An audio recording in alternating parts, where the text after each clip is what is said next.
Hello বন্ধুরা, আসসালামু আলাইকুম। আমাদের এই ইউটিউব চ্যানেলে আপনাদের স্বাগতম।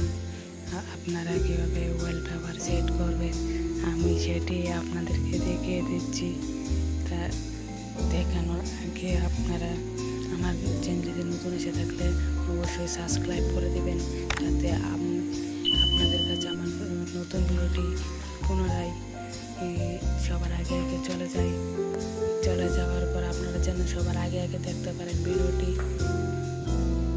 তারপর বন্ধুরা, ইমোজি ওয়ালপেপারে সেই সব অ্যাপটিতে চলে যাবেন। সে অ্যাপটির নাম গুগল প্লে স্টোর থেকে সার্চ করে নেবেন।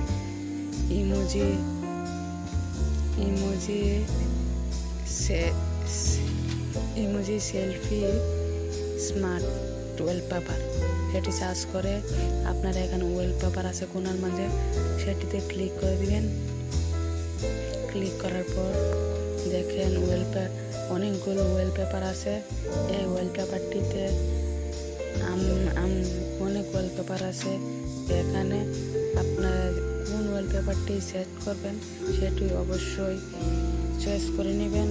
আমি আবারও বলছি, আপনারা যে ওয়ালপেপার আমার চ্যানেলটিতে নতুন এসে থাকলে আপনারা অবশ্যই সাবস্ক্রাইব করুন। আমি কিন্তু এটা করতে কিন্তু একটু এমবি লাগবে না, একটুও কোনো লাগবে না। এটা ডাউনলোড করতে শুধু একটু এমবি লাগবে, আর কিছু লাগবে না।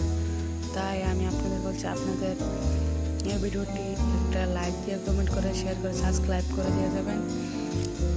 তারপর বন্ধুরা, আপনার যেটা চয়েস হয় আপনি সেটা নিয়ে যাবেন। আমি একটি ইমোজি ওয়ালপেপার নিয়ে নিচ্ছি। আমি এটা অ্যাপলিংয়ে ক্লিক করে নেবেন। আমি অ্যাপলিংয়ে ক্লিক করে নিচ্ছি। এখন অ্যাপলিংয়ে ক্লিক করার পরে কিন্তু সেট ওয়ালপেপারে ক্লিক করবেন। সেট ওয়ালপেপারে ক্লিক করার পরে দুটো অপশান আসবে, home screen, lock screen and wallpaper আসবে। দুটি আসবে। আমার এই সমস্যার কারণে আসছে না, এতে এসে গেল। যা দুটো অপশান আসছে সেটিকে ক্লিক করে দিবেন। সেটাকে ক্লিক করার জন্য আপনার ওয়ালপেপার কিন্তু সেট হয়ে যাবে। তাহলে বন্ধুরা, আজকের জন্য বিদায় নিচ্ছি। আসসালামু আলাইকুম।